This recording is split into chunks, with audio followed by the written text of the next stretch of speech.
Bien, chicos, el tema del día de hoy es acerca del envejecimiento y el riñón. Es un tema sencillo, en realidad, y de mucha importancia, puesto que se ha visto que hay mucha dificultad en el diagnóstico de un paciente que es adulto mayor, es decir, hablamos de mayor de 60 años, y tenemos una gran dificultad para saber si la función renal que tiene el adulto mayor es el envejecimiento por la edad o es una enfermedad renal crónica. ¿Ok? Eso es eh, la clave en la exposición del día de hoy, saber diferenciarlo y de pronto saber cuál es la fisiología del envejecimiento normal. Ok, siguiente, por favor. Bien, en el índice, bueno, vamos a tocar acerca del envejecimiento fisiológico en general. El envejecimiento fisiológico renal, ya vemos el punto de anatomía macroscópica, anatomía microscópica, a nivel de los glomérulos, túbulos, intersticios, los vasos y las consecuencias clínicas que se tienen. Siguiente. Siguiente está bien. ¿Cuáles son los principios generales del envejecimiento, como lo comenté anteriormente o en el índice? Primero que el envejecimiento es un proceso asincrónico, ¿ok? Y por lo tanto no es homogéneo. Cada una de las partes del cuerpo posee una cronología específica y diferente para el envejecimiento. No todos envejecemos igual, ni en el mismo tiempo, ni de una manera homogénea. Se trata de una disminución más o menos importante del rendimiento funcional porque va de la mano de la disminución de la alteración morfológica. ¿Ok? Entonces, más o menos importante en el rendimiento funcional y de la capacidad de adaptarse a situaciones adversas, tanto biológicas como psíquicas, sociales, medioambientales, motivadas por el paso del tiempo. ¿Ok? Es una definición de un envejecimiento en general. Tercero, que el envejecimiento no es superponible a la enfermedad. ¿Ok? No se superpone a la enfermedad. ¿Ok? Y tercero, cuarto, que no existen enfermedades propias del envejecimiento. El envejecimiento es algo fisiológico, ¿ok? Por eso no es necesario no confundir entre lo que es una disminución de la función de cualquier órgano de manera fisiológica o de manera patológica. Recuerden que el envejecimiento no se superpone a la enfermedad, son cosas diferentes. Siguiente.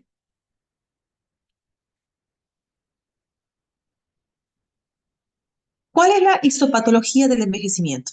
Es difícil definir cuáles son los cambios asociados al envejecimiento en primer lugar. ¿Por qué? Porque hay presencia de ya factores, por ejemplo, de riesgo cardiovascular o enfermedades renales previas que te pueden decir que puedes hacerte dudar acerca si ese riñón, ¿ok? Es asociado a un envejecimiento normal. ¿Por qué? Porque como sabemos, estos cambios se pueden estar, también pueden haber factores, como dice acá, cardiovasculares o enfermedades renales previas, ¿ok? Que pueden hacernos más o menos dudar en que puede ser un paciente con un envejecimiento normal o patológico. Segundo, ¿por qué es difícil definir los cambios asociados al envejecimiento? Porque normalmente no tenemos una biopsia de los riñones con antelación, ¿ok? Al de la enfermedad o al inicio de la enfermedad. O sea, nosotros no hacemos biopsias pues anualmente o de una manera rutinaria para saber cuál es el basal del riñón, ¿ok? Tercero, ¿por qué es difícil definir los cambios asociados al envejecimiento? Porque además, al de ser a la mayor parte de las enfermedades como nefroesclerosis, que lo vamos a ver más adelante, o con envejecimiento renal, no se les hace biopsia, ¿ok? Porque una de las principales alteraciones que puedes encontrar en un riñón por la edad, obviamente del envejecimiento es fisiológico, pero ya debido a que el paciente aumenta en edad o la persona aumenta en edad, se acompañan de ciertos factores o ciertas enfermedades que pueden estar generando ya alteraciones o disminución de la función, pero no necesariamente por ser fisiológico, sino por ser ya patológico. Eso es a lo que se refiere. Y hay que tener en cuenta también que una gran parte de los cambios del envejecimiento no son generalizadas. El riñón cuando envejece focalmente y segmentariamente, lo cual reduce también la visibilidad, ¿ok? En las biopsias renales para saber si es un envejecimiento patológico o un envejecimiento fisiológico. ¿Ok? Siguiente. Entonces, recalcar eso, ¿no? La importancia en que no podemos saber si es un envejecimiento a ciencia cierta por la edad o porque es patológico, debido a que un paciente con mayor de mayores de 60 años o ya adulto mayor, pues también está acompañado de otras patologías, otros factores que pueden también generar cambios histopatológicos o histológicos en el riñón. Segundo, porque no hacemos biopsias renales, son preguntas de examen que también podemos tomar, que los pacientes, las personas que no le realizamos una biopsia renal de manera rutinaria, por lo cual no podemos tener un basal y por eso no sabemos si el envejecimiento es patológico o no. Siguiente. Bien, en cuanto a la histopatología del envejecimiento del glomérulo, sabemos que en el glomérulo pueden haber una obliteración glomerular que es secundaria a la glomerulosclerosis. Como sabemos, el glomérulo se daña de manera focal o de manera segmentaria. ¿Ok? Entonces, ¿cómo que podemos encontrar una glomerulosclerosis que se observa particularmente en las nefronas yuxtamedulares, es decir, lo que están más cerca a la médula, como habrán visto en su clase teórica de anatomía y fisiología renal? ¿Ok? Em, la glomerulosclerosis, chicos, es una alteración, es un patrón histológico. Por eso, ese tipo de lesión, que es una glomerulosclerosis, lo vas a encontrar en muchas patologías. Segundo, vamos a encontrar que una la circulación alveolar. En esa zona, los glomerular resisten las arteriolas, dando lugar a la formación de un canal de conexión entre las arterias. Vamos con expansión del mesangio. ¿Qué pasa? Representando por mesangio, conforme pasa el tiempo, la edad, ese mensaje aumenta de volumen, ¿ok? Llegando a tener más o menos un 8% de todo el volumen glomerular. En los jóvenes, y es cerca del 12% en las personas mayores de 70 años. Vamos a encontrar una hipertrofia glomerular, quizá por este aumento también del mesangio, entre otras razones que vamos a discutirlo. Y el resultado de la normalidad de los glomérulos esclerosados se ajusta a la siguiente cálculo, que es para saber cuántos glomérulos se esclerosan, ¿no? Hay un cálculo en el cual es la edad en años entre dos. Siguiente.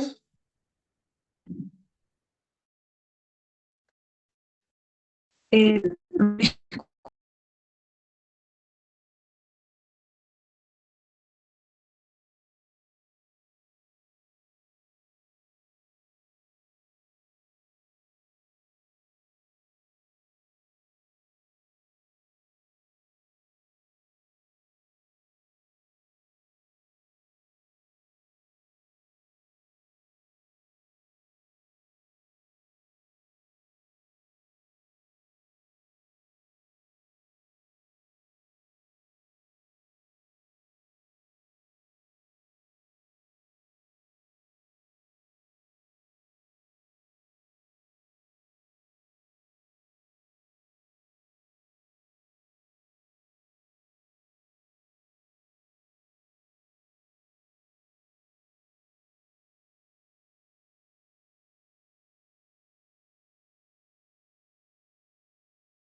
Ya, chicos, disculpen, creo que hubo un problema con el internet. Retrocede, por favor. Ya, perfecto, avanza. ¿Hasta ahí se me escuchó claro? Porque ha habido un problema con el internet? ¿Se escuchó claro? Escuché un poco entrecortado, doctor. Ok, ¿desde qué diapositiva anterior? Sí, la diapositiva anterior. ¿Esa de ahí? Sí, Ok, como dijimos, bueno, y en resumen, vamos a ver muchas alteraciones histopatológicas en un paciente adulto mayor. Por ejemplo, glomerular. Vamos a encontrar una alteración glomerular secundaria a la glomerulosclerosis, que se puede observar particularmente en nefronas medulares. La glomerulosclerosis, como lo comenté, la glomerulosclerosis. ¿Ok? La circulación glomerular. En esta zona, la esclerosis glomerular respeta las arteriolas, dando lugar a la formación de conexión entre las arterias diferentes. Otra característica histopatológica es la expansión del mesangio, ¿ok? Vas a respetar el 8% del volumen glomerular. Repétaselo porque un poco De esta entrecortado. o expansión, ¿sí? A ver.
Ok, ahora sí, ¿me escuchan mejor?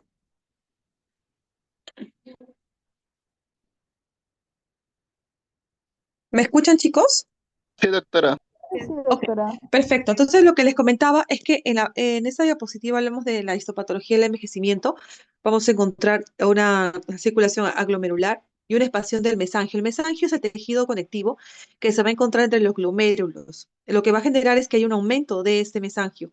El 8% aproximadamente es en jóvenes y cerca del 12%, mira, aumenta más del 3% en pacientes que tienen más de 70 años. Vamos a encontrar también que hay presencia de una hipertrofia glomerular y también el percentil 90 de la normalidad. Es decir, que nosotros podemos calcular aproximadamente la cantidad de glomérulos esclerosados y la fórmula es en edad, en años, entre 2 menos 10. Siguiente. Ok, este es un gráfico importante para que vean cuál es la evolución del filtrado glomerular con inulina calculado con aclaramiento de ilunina con el paso del tiempo. Sabemos, si se dan cuenta en esa imagen, que mientras va pasando el tiempo, de 20 en 20, ¿ok? A partir de los, aquí lo pueden observar, ¿no? Hay un punto de corte. De los 20 años en adelante, vamos a ver que el clearance de inulina va a ir disminuyendo. ¿Ven ese punto de color verde? Se van a dar cuenta que va disminuyendo. Imagínense, empezamos desde el 1 hasta los 10 años hasta 180 de tasa de filtración glomerular o de pronto de mililitros por minuto de 1,73 metros cuadrados, que es como se calcula la depuración de inulina o de creatinina. Y conforme va pasando el tiempo, van dándose cuenta que llega a los 80 años o a partir de los 40 años, ¿ok? Donde el clearance va disminuyendo a 80, 60, a 20, de 40 y 20. O sea, a partir en general se dice que de los 40 años en adelante, cada 10 años que pase, disminuye en 10 la tasa de filtración glomerular. Siguiente. Ves un cuadro para que se den cuenta que mientras aumenta la edad, disminuye el clearance de inulina. El segundo imagen es para ver los cambios fisiológicos del envejecimiento del glomerular. Conforme pasa el tiempo, de 0 años hasta los 75 años, hasta los 100 años de edad, vamos a darnos cuenta que también vamos a tener el clearance de creatinina, ¿ok? Conforme pasa el tiempo, si se dan cuenta, a los 20 años nosotros tenemos más de 100 mililitros por minuto por 1,73 metros cuadrados de función glomerular, pero conforme va disminuyendo, va aumentando los años, también vamos a tener que el clearance de creatinina también va disminuyendo, ¿ok? Siguiente. Entonces, ¿cuál es el ajuste del filtrado glomerular a la edad? Entonces, de 25 a 70 años es 120 mililitros más 20 menos 0,8 por la edad en años. Y el ajuste del filtrado glomerular de la edad mayor de 70 años es 120 más 37,5 menos 1,05 por la edad en años. ¿Ok? Entonces, el criterio del glomerular óptimo, máximo a los 25 y 30 años, es de 120. Es el máximo que tú puedes encontrar. Conforme pasa el tiempo, es decir, más de los 40 años, ya disminuye cada 10 años 10 mililitros por minuto por 1,73 metros cuadrados. Siguiente. Pero esa es la fórmula para que puedas ajustar a la edad. ¿Cuál es la reserva funcional? Mire, si ustedes se dan cuenta, hay personas jóvenes sanos y mayores de 75 años sanos, ojo, sanos, para que se den cuenta que el aclaramiento de crinas de creatinina o cimetidina, ¿ok? Con cimetidina, en personas adultos jóvenes sanos, es de 122, más o menos 25. Y mayor de 65 años, lo normal es encontrar a 85,8 más menos 10 mililitros por minuto de función o de clearance de creatinina normal. ¿Ok? ¿Cuál es el aclaramiento de creatinina con simetrina post sobrecarga proteica? Es decir, cuando consumes gran cantidad de proteínas, obviamente el organismo también genera más creatinina, ¿no es cierto? Entonces, jóvenes sanos llega a subir a 226, que dentro de lo normal, y mayor de 65 años a 115,9 dentro de la función normal. ¿Ok? ¿Y cuál es la diferencial? Más o menos más de 103 y más de 34. Entonces, esto es para que se den cuenta cuál es la función normal. Mire, está en 81,8 mililitros por minuto. ¿Ok? En un paciente, en una persona mayor de 65 años normal, envejecimiento normal. ¿Ok? Siguiente. Bien, este cuadro nos habla acerca de la fórmula de Hugh o la fórmula de Hugh o Hugh, que es una herramienta para poder determinar la insuficiencia renal crónica basada en el hematocrito, en la urea y en el género del paciente. ¿Ok? Eso es básicamente para ver los tipos de medida de función renal. Tenemos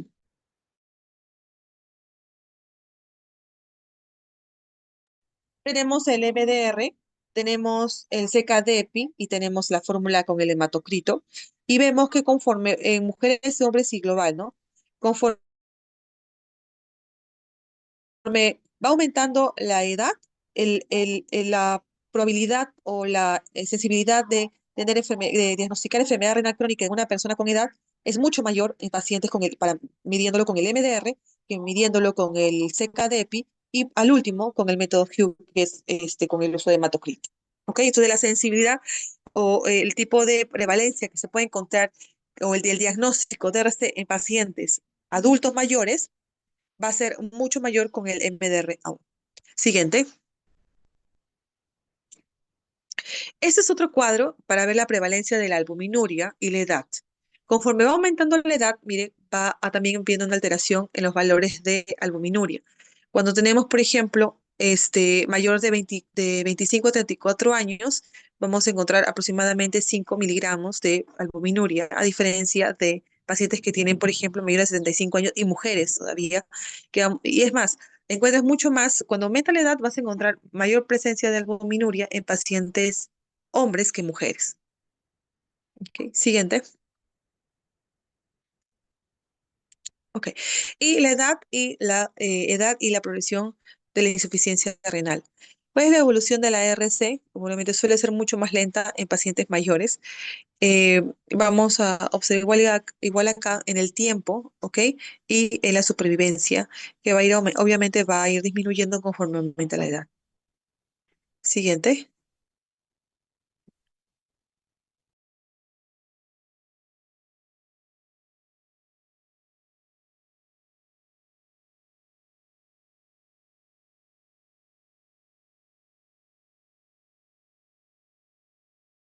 Ok. Segundo, otro punto importante es acerca de la histopatología y el envejecimiento de los vasos renales. Hay una acumulación también de depósitos en el subendotelio de fibras hialinas y colágenas, así como engrosamiento de íntima de los vasos periarteriolares. O sea, hemos visto que también hay alteración glomerular, pero también alteración perivascular o arteriolar. Segundo, que las arteriolas aferentes van a mostrar una reduplicación del tejido elástico con engrosamiento de la íntima y atrofia de la túnica media. Este tipo de alteraciones o cambios histológicos también se encuentran en todos los vasos del cuerpo, ¿no? No solamente en las arteriolas aferentes. Y en las arterias renales se presentan placas de aterosclerosis que conducen a diversos grados de reducción de la luz, igual que ocurre en otras partes del cuerpo. Siguiente. ¿Qué cambios fisiológicos vamos a encontrar luego de presentar todos estos cambios anatómicos en un envejecimiento normal del riñón? Primero que paralelamente a la caída del filtrado glomerular se produce una caída del flujo plasmático renal, obviamente, efectivo. O sea, si disminuyo la caída de mi filtrado glomerular, se produce también una caída del flujo plasmático que va a ingresar al glomérulo, lo cual pasa a ser alrededor de 600 mililitros por minuto por 1,73 metros cuadrados en jóvenes a 300 mililitros por minuto en personas mayores de 80 años. O sea, es normal. Cambios fisiológicos normales por una disminución de flujo plasmático renal. Segundo, que vamos a encontrar que dado la caída del filtrado glomerular es mayor que el flujo renal. La fracción de filtración también se reduce durante el envejecimiento. ¿Cómo es la fracción de filtración? Es decir, la filtración glomerular sobre el flujo plasmático efectivo renal. Si disminuye el flujo plasmático efectivo renal, obviamente va a disminuir mi filtrado glomerular y mi fracción de filtración también. También vamos a encontrar una alteración de reflejo autonómico renal cuya función es la de proteger el parénquima renal de presiones arteriales sistémicas anormales, tanto en las situaciones de hipertensión como de hipotensión arterial sistémica. Es decir, el riñón se vuelve más proclive a tanto el daño hipertensivo como la aparición de fracaso renal agudo. Eso es lo que yo les comentaba, bueno, al grupo el día de ayer. Nosotros tenemos, mira, más joven eres, tu sistema de autorregulación renal va a ser mucho más efectivo, más rápido. Conforme pasa el tiempo, este feedback tubulo glomerular o esta autorregulación falla. Entonces, cuando hay un estado de hipotensión o hipervolemia o hipovolemia, el riñón ya no va a responder de la misma forma y no va a responder rápido. Y por ende, va a tener más riesgo a tener injuria renal aguda. Por eso es que cuando hablemos en la clase de injuria renal aguda, sabemos que uno de los factores predisponentes es la edad. Siguiente. Entonces, ¿qué cambios? Esos son los cambios que hemos encontrado en el glomerular, los cambios intersticiales que van a ser los siguientes, van a ser divertículos tubulares, podemos encontrar, que son infrecuentes en los riñones jóvenes, pero aparecen en forma progresiva conforme avanza la edad y evolucionan a quistes. Es por eso que van a encontrar pacientes que son de mayor de 40 años o 60 años y que te dicen, tengo un quiste renal. Es muy frecuente esos cambios intersticiales anatómicos, ¿no? Pero no tienen ninguna implicancia tampoco en la salud porque es base fisiológica también. O sea, no implica que la función renal vaya a disminuir por el quiste, no. Atrofia tubular, todo se atrofia, ¿no? Asociada a la hialinosis de los glomérulos senescentes. Engrosamiento irregular de la membrana basal tubular, va a haber fibrosis intersticial y degeneración de la grasa tubular. Siguiente. Ok, ¿qué cambios, en los cambios intersticiales que tenemos, cuáles son las consecuencias? Recuerden que el intersticio es importante por la presencia también de los túbulos. ¿Ok? Las células tubulares del riñón anciano son frágiles, o sea, no solamente hay cambios en el flujo plasmático renal, sino que también hay cambio intersticial. Entonces, estas células son frágiles y por tanto pueden sufrir fácilmente ante una noxa necrosis tubular aguda, que es una de las causas de una injuria renal aguda renal. Asimismo, la recuperación de dicha necrosis suele ser mucho más lenta, ¿ok? En las células tubulares que las células tubulares jóvenes, y es más frecuente también la necesidad temporal de tratamiento renal sustitutivo, es decir, diálisis. Es mucho más frecuente que ese paciente que tenga una injuria renal aguda de por sí, por un problema intersticial o tubular, haga una injuria renal aguda, y es mucho más frecuente que ellos ingresen a diálisis, ¿ok? Porque recuerden que un paciente que tiene una injuria renal aguda y requiere diálisis, nosotros lo dializamos no para mejorar la función renal. El riñón se recupera solo, él tiene que recuperarse solo. Lo que hace la diálisis es hacer la función del riñón mientras que éste se recupera solo. Y si un paciente adulto mayor ingresa a diálisis, es mucho más difícil que tenga esa regeneración o autorregeneración renal. Siguiente. Hay otra alteración también en el manejo del sodio y el agua. Debido a que hay una hipofiltración propia del envejecimiento, como hemos visto los cambios que pueden encontrarse en el flujo plasmático renal, la carga de sodio disminuye con la vejez. En consecuencia, un anciano al que se le suministra una carga salina requiere mucho más tiempo para lograr su eliminación que una persona joven. Asimismo, ante una dieta muy baja en sal, el tiempo requerido para lograr un balance de sodio, es un equilibrio, ¿ok? es de 5 días en los jóvenes y 9 días en un anciano. Entonces, conforme pasa el tiempo, se dan cuenta del 1 a 9 días, ¿ok? El volumen de sodio urinario va a ir aumentando, ¿ok? Por ejemplo, los 5 días en un paciente joven, ¿ok? En los 5 días ya vas a encontrar que el sodio urinario va a ir disminuyendo. Es decir, que ante una carga excesiva de sodio, la eliminación va a ser mucho más lenta en los adultos en los adultos que en los jóvenes. Y es por eso que acá indica, ¿no? A los 5 días, para que haya un equilibrio en la natriuresis, a los 5 días, según un paciente joven, vamos a encontrar que ya en el sodio urinario vamos a encontrar que está disminuido. En cambio, en un paciente ya de edad, ¿ok? Vamos a encontrar que el sodio urinario a los 9 días recién va a encontrar su estabilidad. ¿Ok? Siguiente. La reabsorción de sodio también está reducida a nivel tubular en la rama gruesa ascendente del asa de Henle en los viejos y la cantidad de sodio llega a los segmentos distales aumenta, obviamente porque no se reabsorbe mucho a nivel del asa de Henle, lo cual se explica elevada sodiuria, o sea, elevación de sodio, característica del anciano incluso en situaciones de depresión. O sea, es algo fisiológico. Por lo tanto, la tonicidad del intersticio medular disminuye porque obviamente se está eliminando, con la consiguiente incapacidad para lograr la máxima reabsorción de agua en los túbulos colectores. Es decir, se altera también la capacidad de concentración urinaria. Siguiente. La respuesta es decir, la reabsorción de sodio de los túbulos colectores a la aldosterona también está disminuida. Recuerden que la aldosterona es una hormona que es importantísimo para la reabsorción de sodio y eliminación de potasio. Ya hay esa aldosterona, se secreta igual, obviamente es hormonal, pero la capacidad de respuesta del cuerpo, del riñón ante la aldosterona disminuye.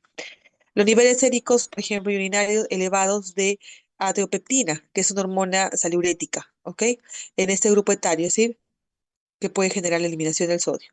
Y con respecto al agua corporal total, disminuye lentamente con la edad, de modo que llega a significar en los ancianos tan solo un 54% del peso corporal de lo que era 60 o 70, 50, 60%, 70%, y probablemente porque la proporción de tejido graso aumenta en este grupo. Esa reducción de agua corporal es la expensa predominante del espacio intracelular, siendo el volumen acuoso mayor en los hombres que en las mujeres independientemente de la edad. Siguiente. ¿Y cuáles son las consecuencias clínicas de todo este cambio morfológico y todo este cambio fisiológico? Primero que ante situaciones que propicien el balance negativo de sodio, el anciano es mucho más susceptible a desarrollar complicaciones como la hipovolemia e hiponatremia, porque no tiene esa capacidad de reabsorber el sodio y tampoco esa respuesta inmediata a la aldosterona. ¿Ok? Y por ende, obviamente, si es que tiene eso genera que no haya mucha bulimia en el cuerpo, va a generar a la insuficiencia renal aguda. Y aparte que también hemos conversado de que es muy fácil, muy sensible a que haya noxas a nivel tubular. Por ejemplo, la nefrosis tubular aguda. Segundo, porque la expresión fraccional de sodio utilizada como índice urinario orientador en el diagnóstico diferencial del tipo de fracaso renal agudo debe ser interpretado con precaución, ya que difícilmente un anciano cursando con una insuficiencia renal aguda prerrenal logre una excreción fraccional de sodio menor a 0,5. ¿Qué quiere decir acá? Que cuando yo tengo una injuria renal aguda, se utiliza el FENA, por ejemplo, que son marcadores para hallar una injuria renal aguda, prerrenal y renal. Pero el FENA es algo teórico, no es algo que podamos usarlo pues de manera práctica. Pero en fin, lo que indica acá es que hay que tener mucho cuidado con el FENA. ¿Qué es el FENA? Es la fracción excreción de sodio, es decir, es la fracción de sodio es la fracción del sodio que se excreta de lo que se filtra. O sea, es la, ¿me escuchan? Entonces, el Sí, FENA, doctora. Sí, doctora. lo que es Ya. el FENA es la fracción de excreción de sodio. Es decir, te indica que qué sodio que sea filtrado, ¿ok? Se llega a excretar. ¿Me dejo entender? ¿Qué sodio que sea filtrado a nivel glomerular se llega a excretar? Eso es el FENA. Y obviamente eso está alterado en los adultos, ¿no es cierto? Porque o sea, el FENA difícilmente en adulto va a estar a menos de 0,5. ¿Qué quiere decir?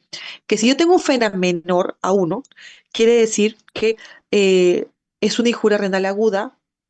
¿Prerrenal o renal? ¿Alguien tiene alguna idea? ¿Se han hecho la fisiología renal?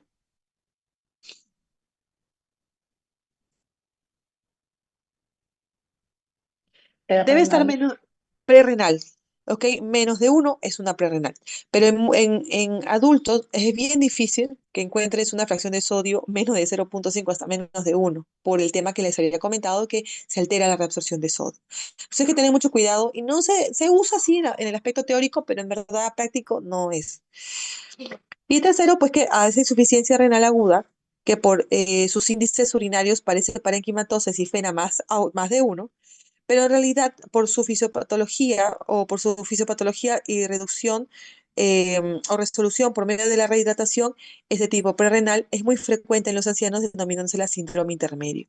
Entonces, el FENA se utiliza, sí, pero hay que tener mucho cuidado en cuanto a hallar el FENA en un paciente de este adulto mayor.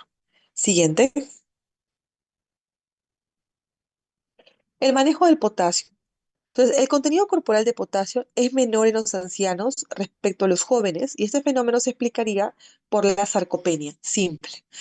Tienes menor cantidad de músculo, menor cantidad de células, menor cantidad de potasio. ¿Ok?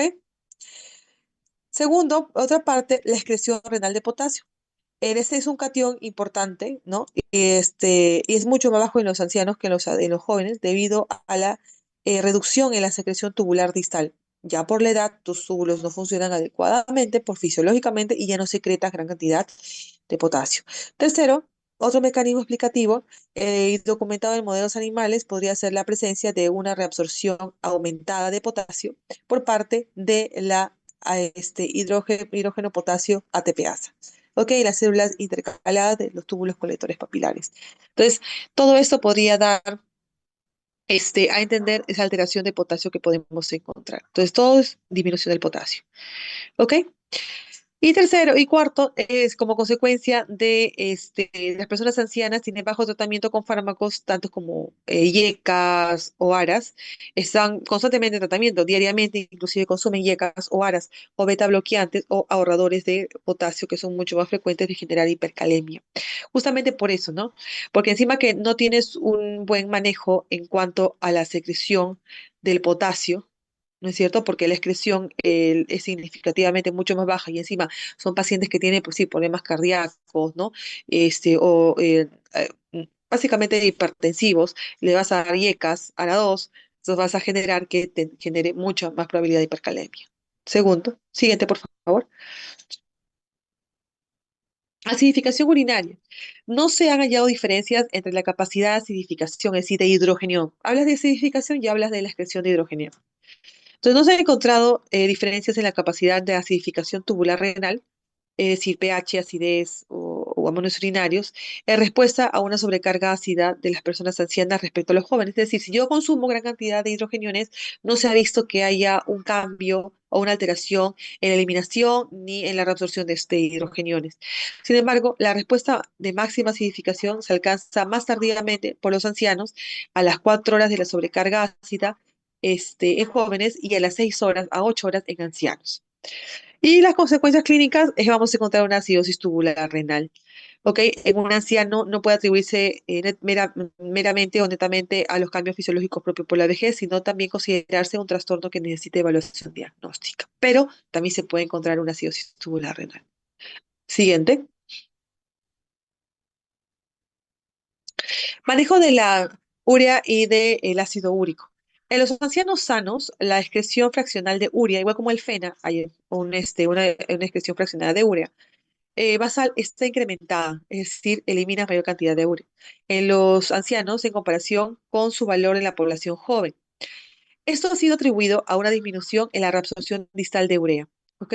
En las personas ancianas por posible reducción en el número de canales de urea. Entonces, hay una disminución de esta urea a nivel tubular, ¿no es cierto? Y va a favorecer a que o a disminución de los canales, básicamente, entonces va a favorecer a que pueda eliminar más urea porque no está reabsorbiendo. Segundo, pues que se considera que este aumento en la excreción urinaria de urea explicaría también la existencia en los mayores de una uremia normal, ¿ok? A pesar de que la hipofiltración es asociada a la vejez. Eso es clave e importante. Porque nosotros tenemos pacientes que tienen una tasa de filtración glomerular menos de 40, Y tú dirías, es una enfermedad renal crónica, pero tranquilamente es por la edad. Pero y tú esperarías que la urea esté elevadísima, porque está disminuyendo la función, pero no lo hace por esto, porque también tiene una modificación fisiológica, un cambio fisiológico en el cual el paciente no tiene esa capacidad de reabsorción de urea, lo elimina. Y por el contrario, el manejo tubular del ácido úrico no difiere entre los distintos grupos etarios. Siguiente. ¿Cuál es el manejo de la urea y del ácido úrico? Y las consecuencias, la nicturia, la disminución de la capacidad para absorber el agua del nivel distal, también va a favorecer a que las personas mayores, ancianos, empiecen a tener una diuresis. Y una excesiva eliminación de urea también por la disminución de la capacidad de reabsorción de esta. Y también, pues, así como la fracción de excreción de urea como índice urinario empleado para utilizar el diagnóstico diferencial entre tipo de insuficiencia renal, debe utilizarse con mucho cuidado, igual que el FENA. ¿Ok? Siguiente. Ok, ¿y cuáles las alteraciones que hay en los aniones divalentes? Es básicamente calcio y fósforo, el magnesio. Los ancianos bien nutridos y con adecuada exposición solar no se han hallado diferencias en el manejo tubular ni del calcio ni del fósforo con respecto a los jóvenes. Tampoco se ha documentado diferencias entre el manejo tubular del magnesio. Y el diagnóstico de un disturbio de metabolismo de calcio, fósforo y magnesio en un anciano no pueden atribuirse al mero envejecimiento renal y su causa requiere ser evaluada y tratada, al igual que la cirrosis tubular renal. Siguiente. Y en cuanto a la hipotonicidad medular, que es la capacidad de concentración de la orina, al fin y al cabo, es que la médula renal del anciano es hipotónica a comparación de un adulto a joven que es hipertónica. Oye, este se ve, bueno, a ¿Ok? ver, quizás En comparación con aquel del riñón ah, joven, uy, todo lo que parece bueno para ti. Oye, no, esa carta es muy buena, la de ¿pueden inicio, decirle que apaguen su porque audio, por hace esto al favor? inicio, te puede dar cartas, te puede dar energías gratis y te ahorra muchos turnos. Ok, entonces un aumento o sea, hemos visto que en el anciano es un estado, la médula es hipotónica a diferencia del joven. Y segundo, que eso se debe a que hay un aumento del flujo medular secundario al fenómeno de la circulación glomerular y una menor reabsorción de sodio, como hemos visto anteriormente. Si hay menor reabsorción de sodio, el sodio y de urea, ellos son metabolitos, o perdón, solutos importantes para mantener la tonicidad medular. Y como consecuencia, la respuesta de los túbulos colectores o la acción de la vasopresina se ve reducida. Y en consecuencia también lo está la capacidad para la concentración urinaria. Entonces, un paciente que es adulto mayor no tiene esa capacidad de concentrar la orina y por eso la orina tiende a orinar bastante, mayor cantidad de agua y obviamente con tonicidad disminuida. Siguiente. Dado que el papel del segmento grueso de la rama ascendente de hacer Henle posee la generación del aclaramiento de agua libre, la disfunción senil en este segmento hace que se reduzca la capacidad de ilusión urinaria. Y como consecuencia clínica ante estas situaciones de sobrecarga hídrica, el anciano es muy susceptible a desarrollar hiponatremias, porque no controla esa capacidad de concentrar la orina, ¿ok? Ante estados de situación de restricción hídrica, ¿ok? Siguiente. En cuanto a la eritropoyetina, que es una hormona que se produce a nivel renal para mantener la presencia de los glóbulos rojos ideales en cantidad ideal, esta hormona, producida principalmente por las células intersticiales y peritubulares proximales, posee valores séricos similares en ancianos y en adultos mayores y jóvenes. Sin embargo, la anemia es mucho más frecuente en ancianos que el resto de la población, por tanto, un estudio diagnóstico de la anemia es de causa, el mayor porcentaje es carencial, ¿no? Igual toda anemia se tiene que evaluar la causa. Siguiente. Quistes renales. Los quistes renales son benignos en la mayoría de los casos. Se asocian al género masculino, a pacientes que tienen mucha más talla, y a la hipertensión y a la albuminuria. Y también son más frecuentes los quistes medulares parapélvicos de origen linfático y los angiolipomas. Siguiente. ¿Qué otros cambios estructurales vamos a encontrar? Primero que va a haber, a diferencia de las cicatrices del riñón pielonefrítico, las del riñón senescente son corticales y no deforman ni estiran tampoco los cálices y no tienen localización preferente. Y la tendencia a aumentar la grasa sinusal, ¿no es cierto? Que en ocasiones puede llegar a alcanzar hasta 17%. Siguiente. Ok, siguiente.